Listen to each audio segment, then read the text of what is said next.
जोबथेसालिनिफ्राय गबोजोबनाय जों साफ्रोमबो एक्स एनडिपि जोङो दिनैहाय ससाइटि मोनसे दानाय जादों उदां अखोरां वेलफेयार माल्टिपार्पस कअपारेटिभ ससाइटि लिमिटेड।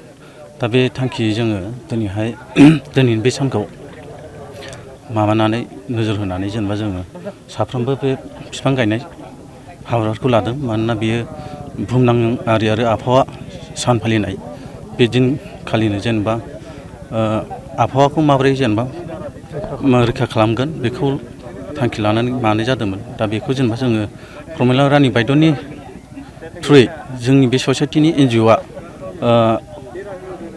बोलो मोन्दोंमोन, माने आवगायबोदोंमोन आरो बेखौ दिनैहाय जोङो स्टार्ट जानाय बादि जाबाय फार्स्ट टाइम।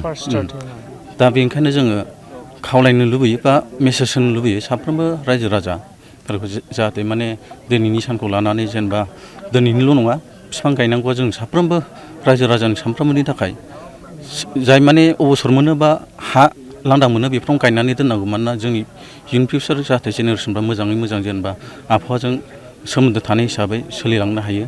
दा जोङो बेनि अनगायैबो मा मा खामानि मावगोन? दा जों माल्टिपार्पस हिसाबै जेनेबा जों जा माने जोंनि थांखिया बेनो जे आबहावा आरो लोगोसे समाजारि खामानि होनना बुंबा जेनेबा जोङो माखासे काल्टिभेसननि सायावबो सानदों। बे काल्टिभेसनाव जेनेबा जोङो जुदि दावगालांनो हायोबा माखासे बेकारै थानाय माबाफोरखौबो लाइमोनफोरखौबो जेनेबा आनइमप्लयड जानायफोरखौ जेनेबा जोङो लाफानानै जेनेबा जौगालांहोनो हायो बेखौबो लादोंमोन। ओमफ्राय मोनसे समाव जेनेबा प्रमिला रानि बायद'नि माबायावहाय जों नैबे एनजिअ'खौ लानानै हाग्रा संरैखाथिनि थाखाय जों माबादोंमोन आरो खामानि मावनो नाजादोंमोन।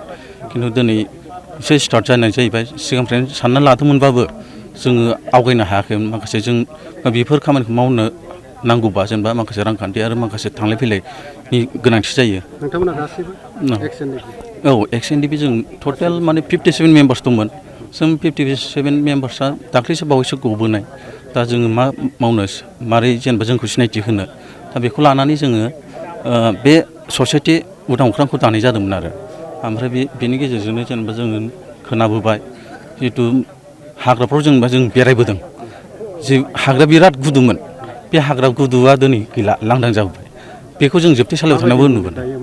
दा गोसोखौ जों बिराद दुखु मोनो। मानो होनबा बेफोरबायदि परिबेस जानो नाङामोन। जों बे जेनेबा 2013-14आव थानाय समावथ' जेनेबा जों सौसिनो हायै हाग्रा नुबोदोंमोन।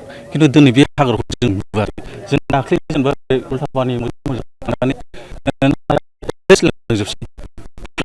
गैला। दा बेफोरखौ माबा बुंगोन नामा? दा बेखौनो आङो खावलायगोनल'। खावलायनाय साराथ' जों जेबो बुंनो हाया। मानो होननानै बुङोबा खावलायनाया बेनो जाहाथे बेफोरबायदि दा मावथों। दा बेफोरबायदि दिनैहाय जेनेबा नों दंफां दानबाय माबाय लांदां खालामबाय बेयाव आबादल'सो मावनानै जादों। बारखौ मारै जागोन जोङो?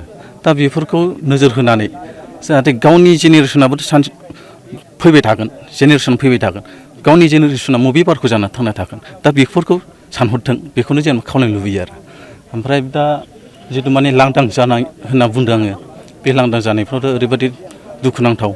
आरो दाख्लैसो जेनेबा जोङो हाग्रा बिफाननि जोंनि बिटिसिनि EMनि OSD सार बिथाङा लिंहरनायाव जेनेबा जों थांबाय नायबाय ड्रनजों एसे नायदोंमोन। ड्रनजों नायनायाव ओरैबायदि दासिमबो हाग्रा सिङावनो उखुन्दै लुन खुबाय थायो। माने बिफांखौ गुदियावहाय सावनानै माने फोथैयो आरोखि। बिदिनो माबानानै जेनेबा बिनि माबाफोरखौ सदनफ्रा बबेनिफ्राय बेखौ जों बुंनो थांला, जों मोनथियाबो। जाहाथे बिदि दा मावथों बेखौनो खावलायनो लुबैयो आरो। दा जोङो थांखिया बेनो जे हाग्रा गुदुबाबो जेनेबा जोङो लांदां हाफ्राव बिफां गायनानै दोननो बिदि लुबैदों आरो। ओमफ्राय मोनसे बाथ्रा बेल' नंबावा, बिफाङाथ' जों गायो। खिन्थु बिफाङा नेचारेलि बुस्थु, संरैखाथिनि गोनांथि। बिफां गायनायल'जों जाया। जुदि जोंना संरैखाथियानो गैयाबा बेयाव माब्लाबाबो जेनेबा बिफां गायबाबो बे थानाय नङा, गोमालांजोबगोन। बिनिखायनो जेनेबा संरैखाथिया गोनांथार। जों बोसोरसेसो जुदि बिफां दाना हौवा ओरैनो दोनबा अट'मेटिकलि बेयाव नेचारेलि बिफांफ्रा रज'ना फैगोन। दा जाहाथे बेफोरबायदि दंस' खालामालासे दोननांगौल', संरैखाल' खालामनांगौ। दिनैहाय बिफान दङ, हाग्रा बिफाननि मानसिफोर दं। बिथांमोनाबो हयथ' नाजायो, अब्लाबो जोंनि रायजो राजाफोरनिबो भुल दङ। स्रोदै सिखाव खावनानै लायो, दंस' खालामहोबाय। दा बेफोरखौ जाहाथे दा खालामथों। दिनैनि सानाव आं बेखौनो जेनेबा खावलायनानै बे मेसेजखौ होनाय जाबाय। नोंथाङा बेसेबां बोसोर जेलाव थायो? आं 10.5 बोसोरानो जादों जोबथेसालियाव। आं चिरां डिस्ट्रिक्टआव हमजानाय जादों आमगुरि थानानि आन्दारावहाय। ओमफ्राय बेनि उनाव बङाइगाव इउपिआव थांबाय जेलावहाय। बेनि उनाव गुवाहाटियावहाय लांजाबाय आरो एनआइए नांबाय। दा बिनि उनाव बेसेबांबा गोबावनि उनाव क'क्राझार जेलावहाय लाबोबाय। बेयाव दान मोननै थानानैहाय बिनिफ्राय उदां जाबोनाय जाबाय बेलावहाय। दिनैसिमबो उदां नङा होनना बुंजायो। ओंखायनो जों उदां जादोंबा दबरसेनि थाखायबाबो जों माखासे गाव गावनि मावनांगौ हाबाफोरखौ जों मावलांगोन। इयुनाव मा जागोन बेखौ जों बुंनो हाया। जिहेथु नोंथांमोना आवगाय हारि सिबिनायनि मोनसे थांखिजों खामानि मावदोंमोन, दा उदां जाबोबाय, जेलबो जाबाय, बेनि उनावहाय दायो ससाइटि दानानै हारि सिबिनो नाजादों। बेनो निस्सय बेनो जोङो ससाइटि दानानै जोंनि जिउखौ खुंनो हालाङा जों बेखौ बुंनो हाया। खिन्थु जोंहा हानायखिनि जेनेबा समाजारि खामानिखौ जों मावलांगोन।